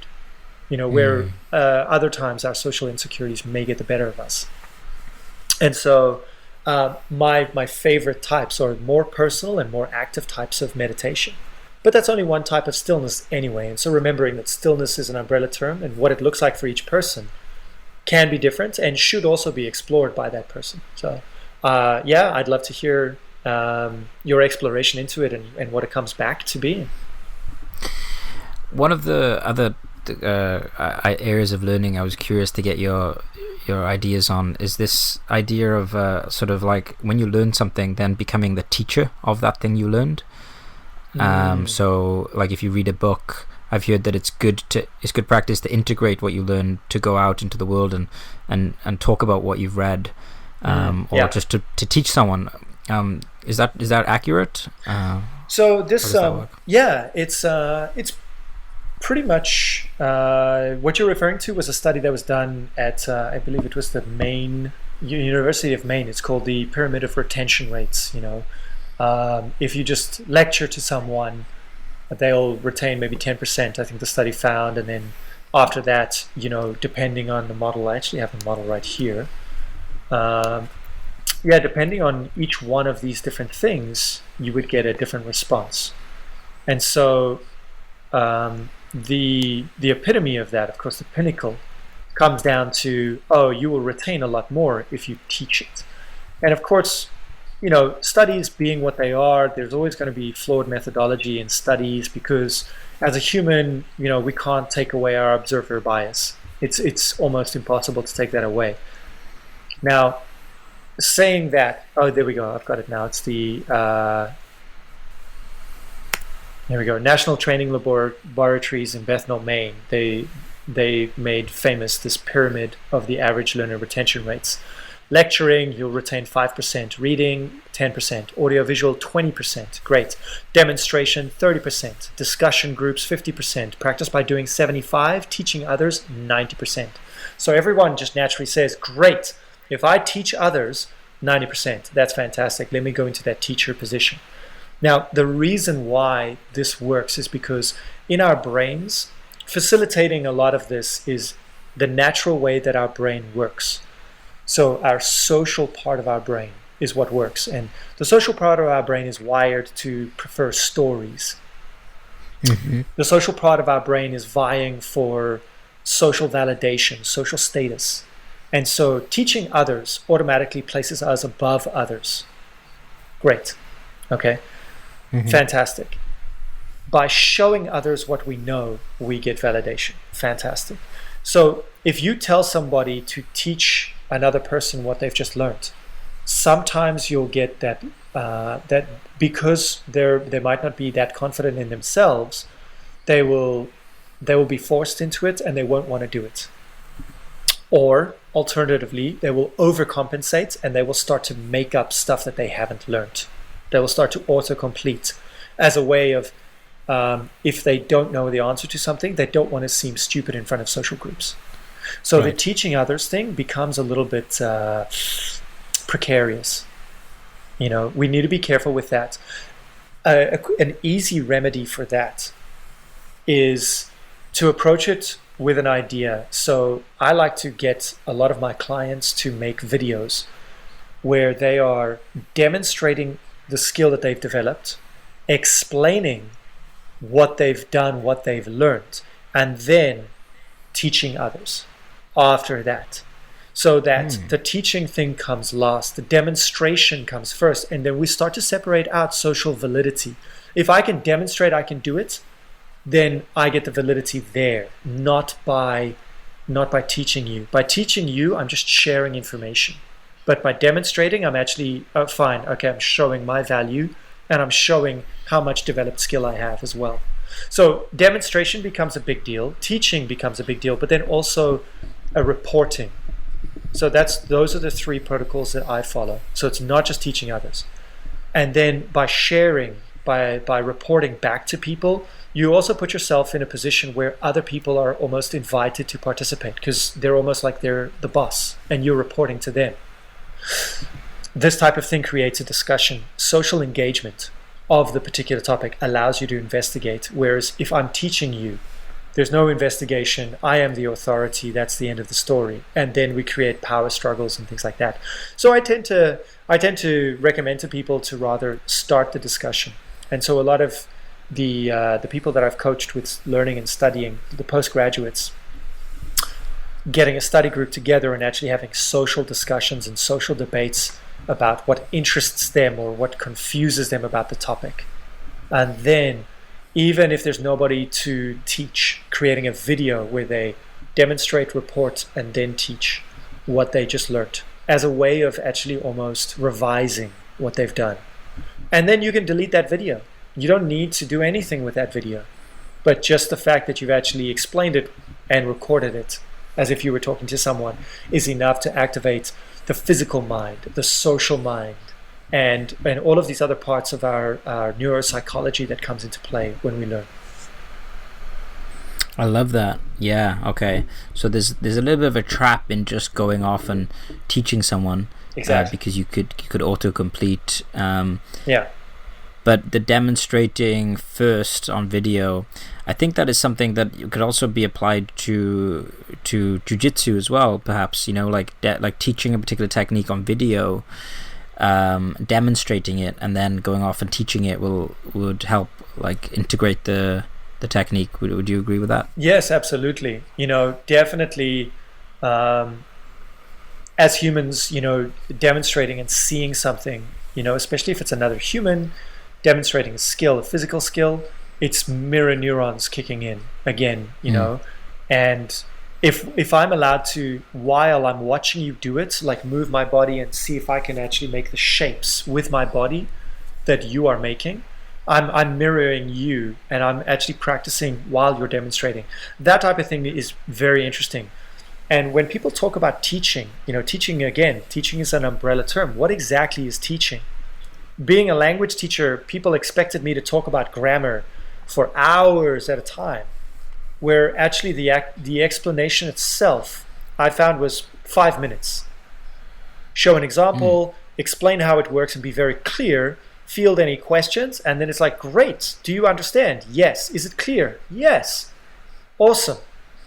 Why is it that you can't use it then? Oh, I just forget it in the moment. No, it's not to do with anything about understanding. It's just to do with developed practice. So I find that teaching, the best form of teaching is actually facilitating other people's practices, managing their initial contact with whatever it is, with the Brazilian Jiu-Jitsu technique, with the initial data point, with the initial sentence structure, whatever it is. I manage their practice. So I'm like, okay, cool. Let's try and do the sequence together, like one sentence or one sequence. Oh, that's too much. Okay, let's reduce the intensity by 2, by 5. Let's reduce the amount that I'm asking you to do by half, and then working that half, and then working the next half. And so good teaching for me is actually about clear explanations and then facilitating other people's practice. And that's it. And then teaching them to actually drill it with that 80% skill focus, where you're reconstructing something from your brain and facilitating it into your muscles. That's powerful. I want to switch to the topic of reading for a moment. Sure. Many of our listeners love reading lists and love reading primarily books on personal growth, trauma healing, spirituality, and philosophy as well. You mentioned earlier in the episode that sitting down and being kind of lifeless and reading a book is not an optimal way to read. So 2 questions. What is the best way to read and retain what you've learned and sort of integrate it and embody it? And then after that, I would love to hear some of the books that you've read that have resonated with you the most. Okay. Remind me to, when I talk about the books, I have a question for you. So I'm going to stick that in my mind for now. Okay. The very simple thing is got to do with what do you want? When you're reading, what do you want? And a lot of people are seduced by this idea nowadays as well about being the most efficient reader, and so speed reading techniques. But speed reading techniques don't guarantee comprehension. As many people as I've met who say, oh, I can read 1,000 words a minute, I can show you just as many studies that show that more than 450 or 500 words a minute, and there's no more comprehension. So that person was actually only comprehending about 50% of what they were reading anyway. But I could show you just as many statistics about books that show that 90% of books is just filler information. And it actually, it's quite interesting. It comes back to this. There's a mechanism in the mind of autocomplete that's actually a very physical thing. It's not even an abstract notion. When we talk about flicker rates of screens, and people are like, oh, I'm not going to get a 4K screen. Why would I get that? I don't need a high flicker rate. My brain doesn't actually pick it up. It's like your physical eye actually picks it up. And even though there would be darkness, your brain will actually link it together. A lower flicker rate will actually make you, a higher flicker rate will actually make you tired faster. It'll actually tire out your eyes because your eyes actually have to autocomplete information, even though perceivably you don't notice a difference. Now, when we talk about the brain and we talk about reading, especially reading material that you are very familiar with, reading material that is you trying to extract knowledge from it, you will have an autocomplete mechanism that you can totally develop to read faster. And so that's where speed reading works very well on nonfiction. Because you're literally like a gold prospector panning for gold, and what you're doing is you're just sifting through information, establishing context. So you've got these different muscles in your brain to develop as well, like your context recognition. Like I've worked with people who are fantastic at learning, but their actual contextualization muscle is terrible. So when you ask them to contextualize something, they just, it's such a struggle for them to do it, even though they hold advanced degrees. So these are just all different muscles in the mind and how we express them. But coming back to the reading idea, optimal reading ultimately is not necessarily that. It's about understanding what is your baseline, and then how do I increase my baseline. So if your baseline is that you can read one page before you become distracted, then I say go for that. Read your one page, and then purposefully distract yourself to then think about what you just read. So an example of this is there's a very famous book by Nassim Nicholas Taleb called The Black Swan, which is that it's not the crazy ballerina. It's the book about mathematical probability and risk probability or risk management. Sorry. He wrote the book Anti-Fragile as well, which is quite popular. And that book, I could have read that very fast, but what I chose to do rather was consume that book very slowly. I decided to do the opposite. Anti-speed reading, if you will, slow reading. Think about the way that you eat food. You can choose to eat food very quickly, but the mechanisms that you have in your body for digestion work better when it's slower. There's a great book out there called Mindless or Mindful Eating. Yeah, I think it's called Mindless Eating. Yeah. And same thing. Like, why is it that people report higher levels of satisfaction and fullness after eating soup, but the same thing, the same level of nutrition or the same level of same quantity of food in a smoothie doesn't fill them up as much? They still report being a little bit hungry after a smoothie. And people say, oh, it's the temperature. And they tested out the temperature, and it's actually not the temperature. It's actually the rate of which you consume that food. So imagine now that instead of drinking your smoothie, imagine eating your smoothie with a spoon, like you would a soup. And you'd actually experience a higher level of satisfaction and fullness after that. Now, let's transfer slow food and slow eating to the same thing of consumption of information when we come to reading.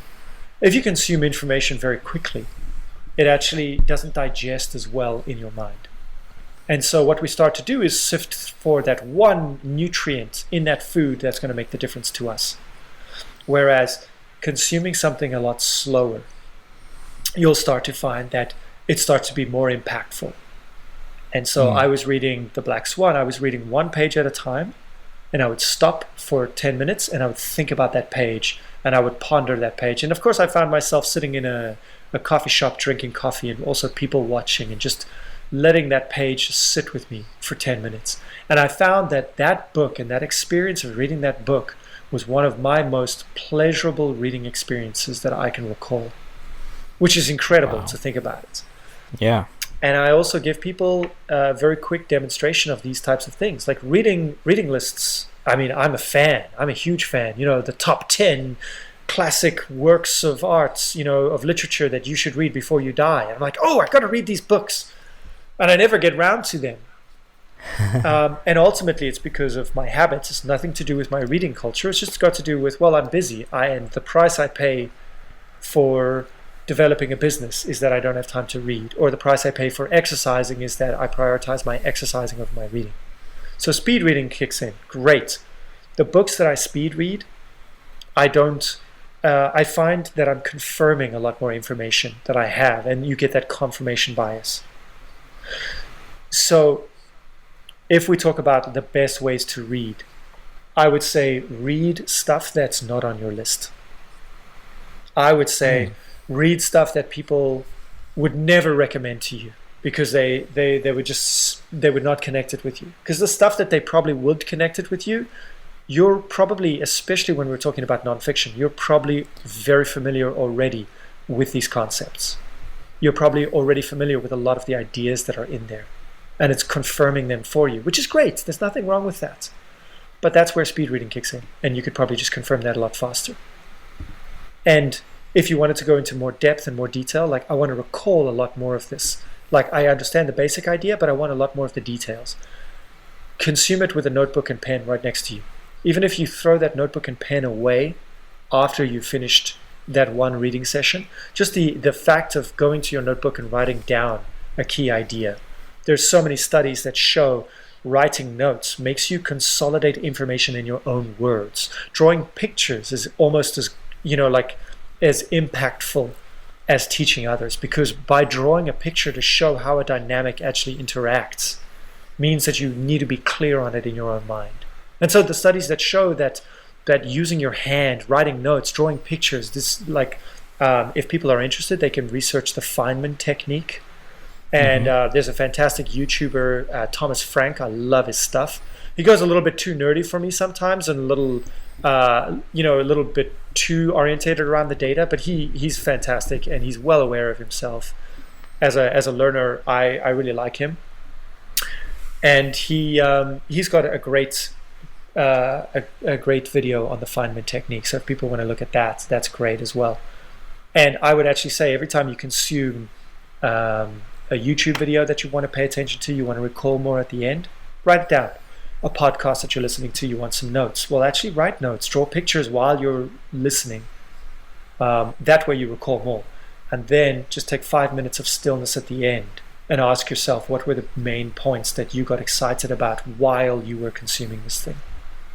If it was so important, you probably stopped consuming to write it down, but at the end, you finish your consumption and recall as much as possible. Like, what did I enjoy? What was there? What did I read? Asking yourself those questions, just, again, it helps those neural pathways to connect.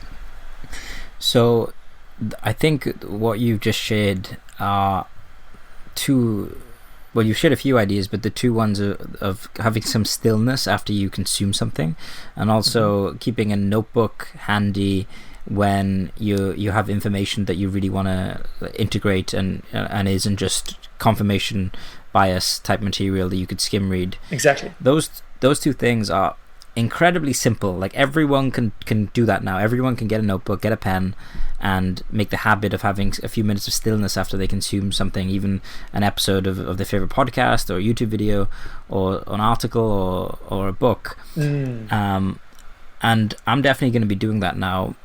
Because it's so easy. I just hope that people listening will also take that step, because the amount of self-discipline required is quite small, and I think the benefit that you could gain if you spent the rest of your life doing this, the richness of information that you could gain and wisdom would be quite incredible compared to if you didn't do that. Absolutely. There's one quick hack as well for people who are reading on their phones or on their tablets or something like that. Maybe a notebook and a pen isn't available or something. Another idea is to take a screenshot of whatever it is you're reading, and then when you finish reading, close your eyes, have your stillness anyway, And then after your stillness, just actually review the screenshots that you took and try and find that the reason why you took that screenshot in the first place. Where's that sentence that really triggered you, that really inspired you, or that was something that you really wanted to remember. So cycling through screenshots if you don't have a notebook. But definitely, I'm sure you can see that the screenshot, you're not doing as much physical work. You're not actually creating something on paper. You're just literally pushing a button. It's a lot less effective, but it still is a quick hack just in case you don't have notebook and pen ready. So it's just removing all those excuses of like, well, I can't do it because I don't have my notebook. Well, cool, screenshot it. And then you've actually got something that you can reread later as well, or like reminder or reinforce that neural pathway, as we said. Just one, before we switch to like some books, I want to ask you, one of my favorite philosophers is Seneca, and he had quite a lot to say on reading. Like one of his ideas was that you shouldn't just like jump around from author to author. You should instead find the best author and just really get to know their ideas and read and reread and read and reread. Yeah. And he kind of like didn't have he used this phrase notebook knowledge, and he said that people with notebook knowledge, it was kind of like a waste to have that kind of knowledge. And I've encountered some people, they've read a lot of books and they've taken lots of notes, but it seems like everything they say is just something from this notebook knowledge, and they have very few of their own ideas. When I speak to you, I get a sense that you're quite balanced in that you're very well educated, but you also you kind of question things and have your own perspectives. Yeah. Do you have any ideas for how you can kind of avoid that trap of just being this like reservoir of other people's ideas that you've just jotted down in notebooks? So it's I love the question, by the way, John. It's a fantastic point. The topic that it brings up with me is it's called model thinking. It's got its basis in complex systems analysis, or what's called systems theory, which is this idea that, let's say, and I'm sure you're familiar with this, a child, when you're explaining the world to a child, they've been introduced to the world with simple yes or no, right and wrong kind of stimulus, right? I want this. Okay, well, we'll try to get this, but there are many conflicting factors that would mean that maybe you can't have that toy that you want. And the child gets upset, but I wanted that toy, but you didn't give me that toy. And the child doesn't understand. Mainly because the mental model that they've got says, if X, then Y, if Y, then Z. It's this linear thinking, this model of just, there's two options. Get it or don't get it. If I get it, I'm happy. If I don't get it, I'm upset. Now, we upgrade our thinking as we move along. We become more complex in how the world works. This complexity of thought then becomes very tiring if we have to always think about all of these little factors all the time. You ask anyone who's done any research into like nutrition and exercise, that it's a bottomless pit of data and information and perspectives and viewpoints, and you're like, oh my God, where does it end? Now, when we come back to this particular topic about reading and questioning and not becoming like a notebook warrior, it comes back to model thinking. And so the models that I have is basically to challenge everything. And so whenever I like something that an author puts forward, I'm like, oh, this is a confirmation bias. If I like it, it's confirming what I already know. How could this be wrong? So it's just something that comes back up with regard to a thought practice, and rather, instead of a habit of reading or a stillness habit, it's a thought habit that you have. A voice in your head that you just need to practice this muscle of asking this question of, how does that work? No, but how is this connected? Or how is this linked? What is it linked to? How can it affect things? And just asking a few of those questions in your reflection and in your stillness allows you to integrate that deeper. You don't need to have any profound thoughts at all. But a quick way is just to ask yourself how is this relevant to me? How does this change my life?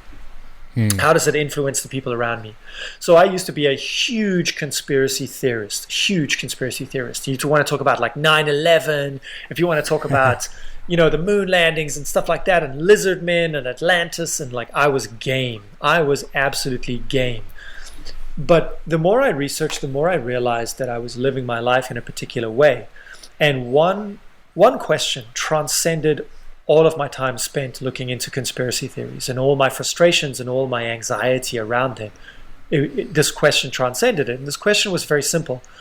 Even if this turns out to be true tomorrow, do I still have to wake up, brush my teeth, go to my job, see my friends and family, live my life? And if the answer was yes, then it was an irrelevant question. It wasn't a relevant topic to really look into. So I think the question of how does this affect me, how does this influence me, is a bigger one. So imagine chemtrails, and chemtrails are true. Surprise! We find out that airplanes have been spreading poison. Well, cool. How does that influence me? Can I do anything about it? What would I do? Well, I'm going to die just as soon as the person next to me.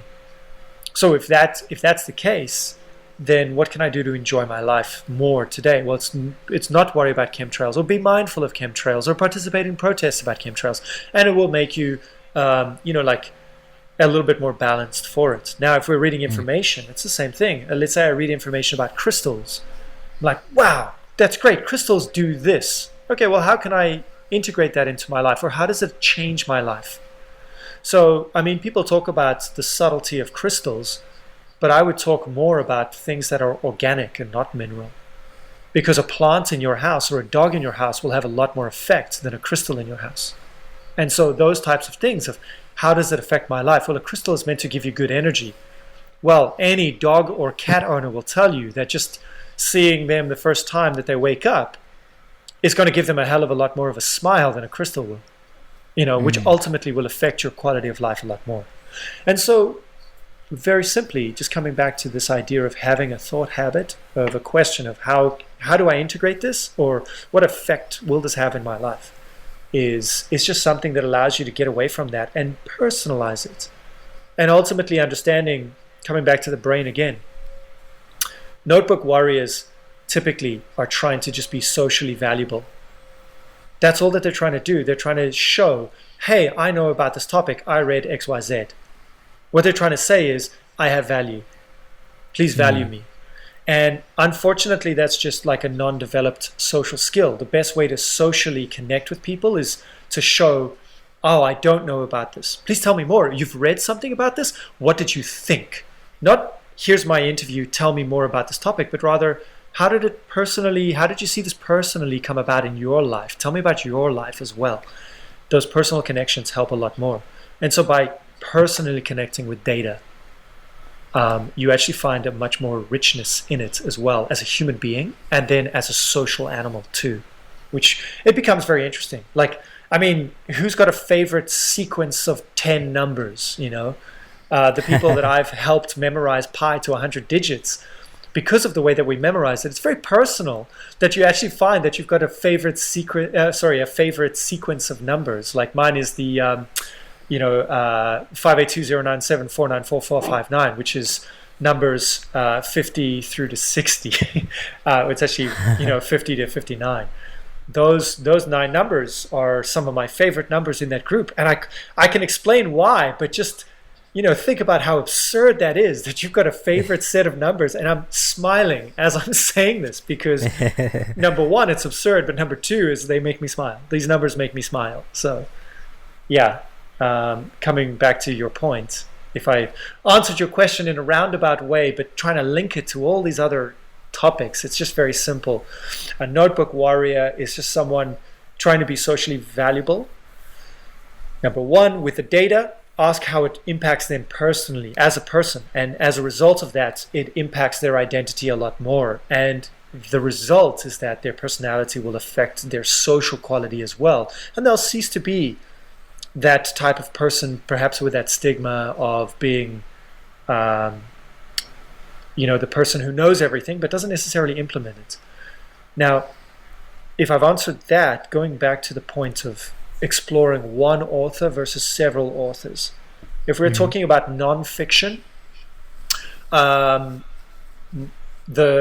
opinion that I read that I really resonate with, it was a it was an article in The Economist, I believe. It was years ago. It was about a decade ago. And this person said that every author will have maximum of 2 incredible, fundamental, paradigm-shifting ideas in their life. And they will probably write about these in 6 or 7 books. These 2, 3 ideas again and again and again and again and again. And really just expanding on that, because those are the ideas that light them up. Because the Renaissance painters at the time, were involved in multiple different things. They had impacts in multiple different industries. And so they had cross-pollination, and so they were able to stay relevant, come up with new ideas, things like that. But think about painters like Picasso. Picasso was really famed for one style of painting, right? Before he went into his particular style that everyone can identify as Picasso, which was actually not his. He was blending, I believe it was West African masks into abstract painting. The styles of there, he was combining two, which brings in this other question of what is creativity. But before that, he was an established painter in completely different things. Like, try and look at the history of Picasso's works, and you'll find that in the beginning, he wasn't identifiable any more than anyone else could be. Now, when you think about that, and you think about cross-pollination, you think about Picasso's impact on the world was huge, but it was actually just one thing. Now, if you think about authors and writers, you can think, okay, maybe we'll put the roof at 5 separate ideas. But still, exploring that one author's thoughts, how do they think about the world to arrive at that one idea? Comes back to JiuJitsu. Not, do I get him in the armbar, but how do I arrive at the armbar? There are hundreds of ways that you could arrive at that final lock. And so I find the idea interesting. And then after that, I find, how do they arrive at that idea? So when people tell me spoilers in movies, I'm not worried. I'm not fussed. I don't care. Because how do I arrive at that point that they've just spoiled? That's the interesting point. Who knew about that point? How big of a surprise really was it? I'm interested in the build-up as well as the payoff. And so, yeah, I like staying with one author. But after 2 or 3 books, or rather 2 or 3 presentations of their thought process, let's say, I can start predicting how they're going to arrive at the big points. Right. And so that's when I would switch author, I would say. Well, I think that also to be considered in your answer as well is that you likely read very deeply and with a lot of comprehension, whereas the average reader might take longer to absorb the gems from a particular author. Yeah, and I mean it's just established muscles. I mean, I consumed so much nonfiction for the better part of a decade as well, and so it's just a faster read for me. But when you talk about literature, it's a very slow read for me, and that's because I developed that muscle where I want to read very deliberately. If I'm consuming Moby Dick, for example, the slower that you go, the more that you appreciate the wordplay. Like Herman Melville. I'm not too sure about that particular one, but the way that Melville. There we go, Herman Melville. The way that the construction of the sentence goes is that in English we typically say things like, "Is this crown that I wear too heavy?" Where he organized it, "Is this crown too heavy that I wear?" Because that was the style of the day. And just being able to read slower, you don't just see the idea, you also see the words that communicate the idea. And so paying attention to literature like that, it excites me. Now I connect with that. Now another person might not. But because I've exercised this intricacy muscle, like you say, this very deliberate muscle, it means that literature for me is a slower read, where other people would probably read faster than I do, and poetry, definitely. When I read poetry, I'll read a 5-line poem in 30 minutes, where I will sit and chew those lines up, and really exercise my muscles of like, why did this person think like this? And so it's just a developed muscle and everything has their like my girlfriend would say, their light and shadow side. There's a concept called the weakness of strength, and so Yes. what some people might admire in one way turns out to be a weakness in the other. So I'm very deliberate, I'm very complex, and I'm very drawn out with information and data and process. And while that's great talking about these topics and for my business as a learning expert and what I do and how I do it, it's amazing. But you put me at a party and I can't make small talk with most people. It becomes very difficult for me to talk. So I've become exercised at asking people questions that makes them share their life with me. But when I share my life with them, it's very difficult not to just, let those muscles kick in and just start talking about these incredibly complex topics, which shut most people down, where they shy away and they're like, oh, you're one of those people. I'm going to get a drink from the bar. Please excuse me. Bye. So, yeah. Well, I think that you would definitely be one of my people if I started talking to you in a party. Nice. Cool. Yeah. Yeah. Definitely with a Brazilian Jiu-Jitsu angle. I'm sure that you and I would probably be like talking about demonstrating moves after 5 minutes. Oh yeah, for sure. I wanted to ask you as well, since we're still on the topic of reading. Sure. What are some of the books that have resonated with you the most? And they can be about learning, but just anything in general. Because I think our listeners now have got a sense of who you are, and would just be very curious what books you love the most. Ooh, it's a great question. Okay, I think I come back to.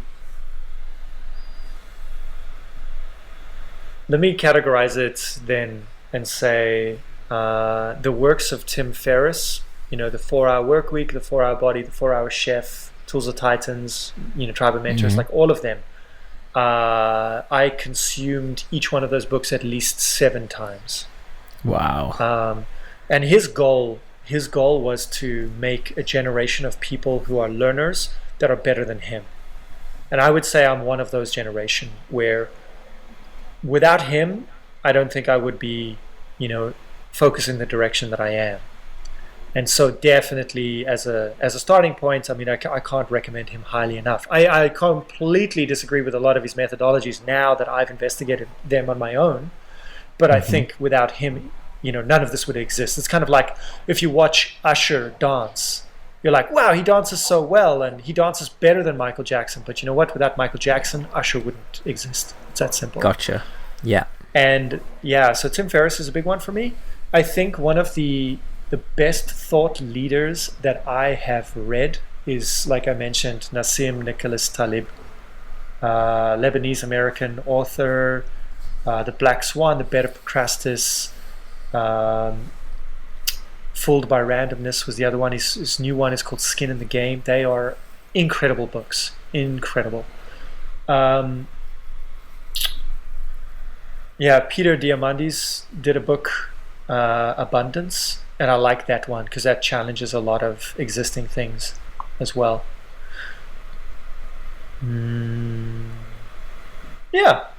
Yeah, I think those are my big ones. If I had to go for any others, it's really something that I'd have to look up and say, right. Oh, this one, or this one, and this one. Yeah, well, those are my big ones. Yeah.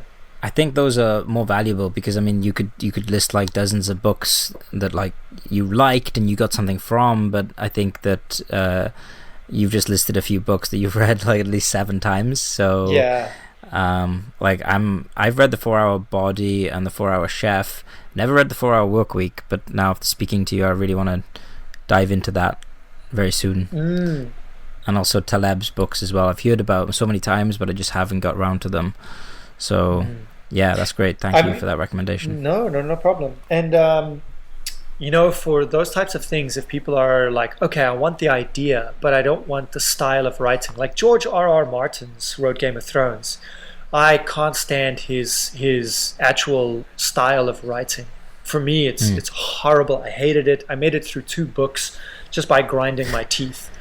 And but I love the series. And so consuming the same media, or rather I should say the same material, but with a different medium.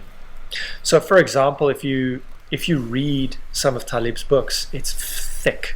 He's definitely an academic as much as he professes to not being an academic. He's so well read at such a high level, it comes across in his writing, the way he forms sentences.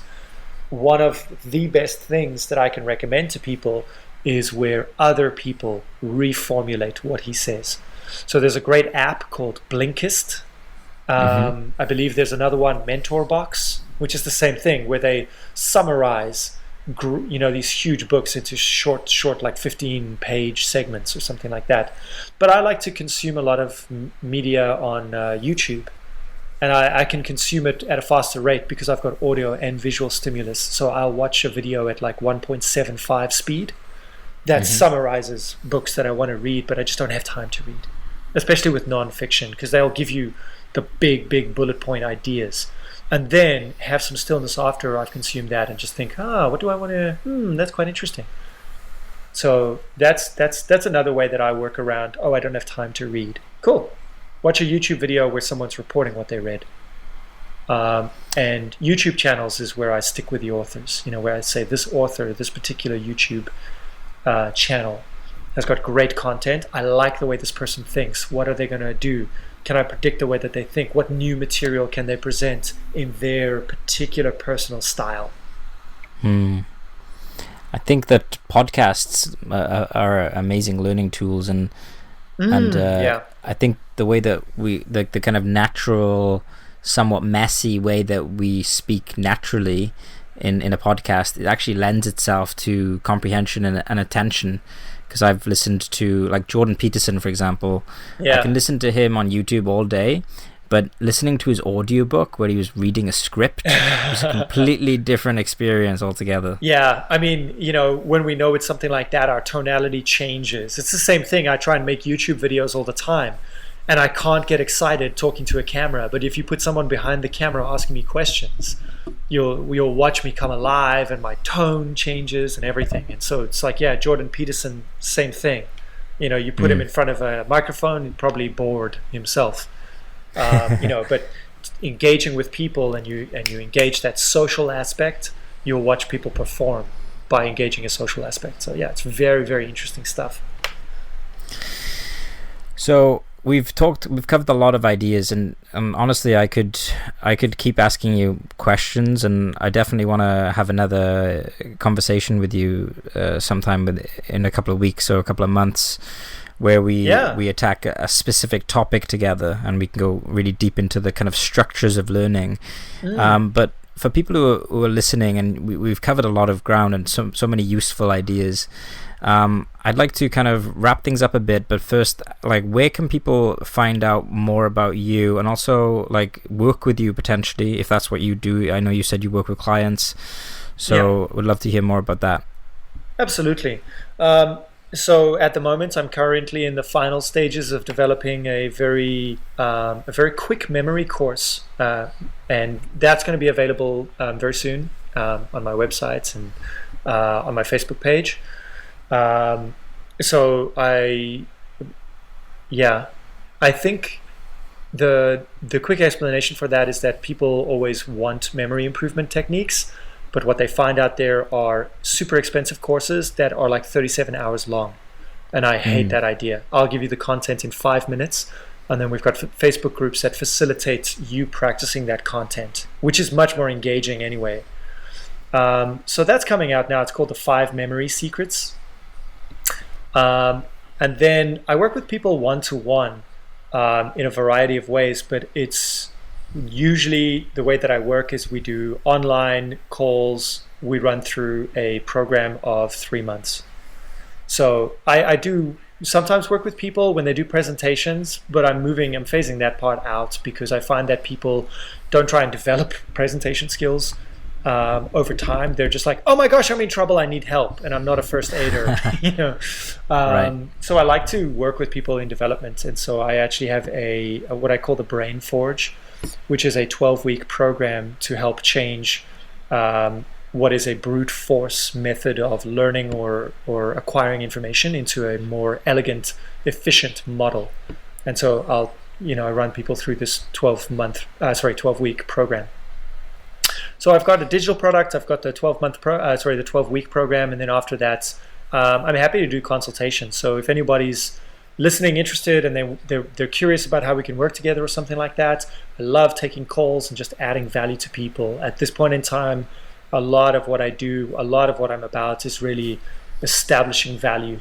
Because if I'm lit up, then I'm going to add more value to people, and I'm going to find more points of, okay, great, I can actually make a course about this, which is going to be beneficial to many, many, many people. So I'm still in this mode where I'd love to hear from everybody about what is it that they're interested in and how we can actually consolidate a lot of these ideas into functioning, applicable things.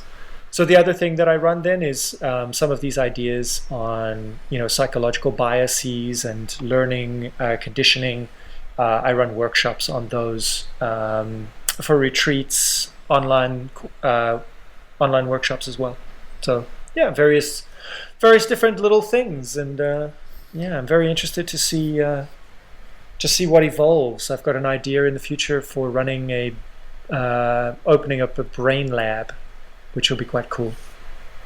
Nice. For everyone listening, I'm going to put links to everywhere that has been mentioned in the show notes, both in the High Existence article and also in the iTunes podcast show notes. So be sure to check the links there. Just a couple of questions. What kind of, like, for the 12-week program that you have, what typically are the type of skills or things people come to you to learn? Do you have any like major ones? I know language learning has got to be a big one. Sure. Anything else? Yeah. So most people come to me for the memory techniques, speed reading, and accelerated learning patterns. And so what they do is they come out with those three things absolutely that they went in for. Their learning improves, they'll find greater retention.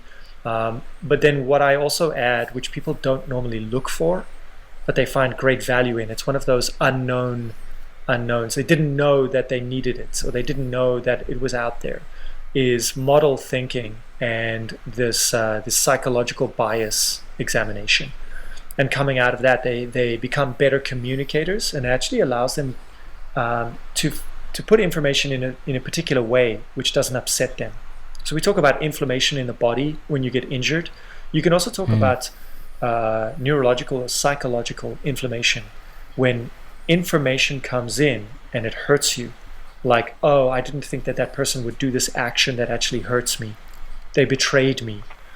That's based on a model of reality. And so by examining these models, you actually find people communicate better, they forgive easier, and they experience a lot less hurt, a lot less, like I said, psychological inflammation, because they've just got a model that allows this thing to exist and still not be defiant of this. And so comfort as well.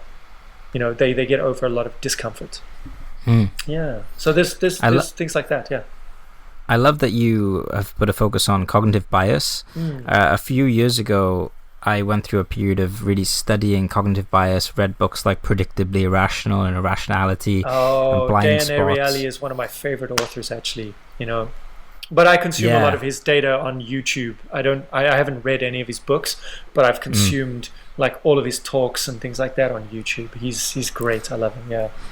Well, what I found when I made this dive into the world of irrational thinking is that it actually made me much smarter, and I was perceived as much smarter and wiser and more humble.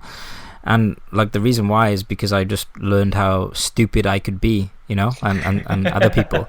It was like a kind of paradoxical insight. Right. Like, yeah, I'm not as smart as I thought I was. I make all these mistakes.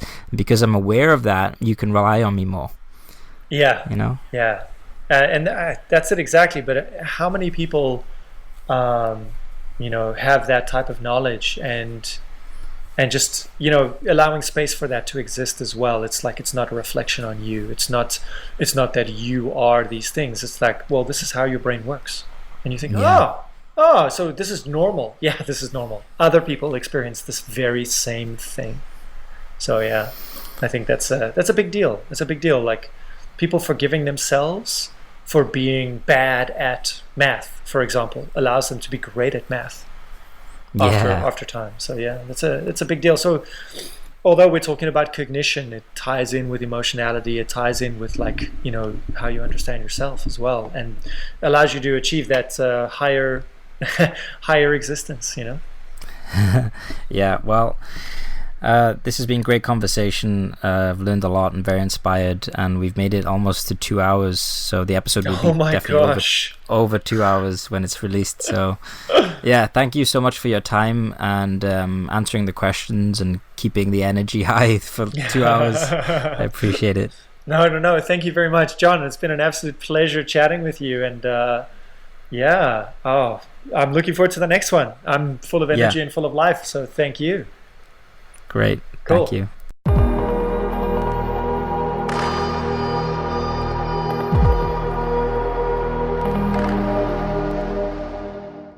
Thank you for listening to the High Existence podcast. Remember, if you enjoyed listening to this, subscribe so that you get notified when all new episodes come out.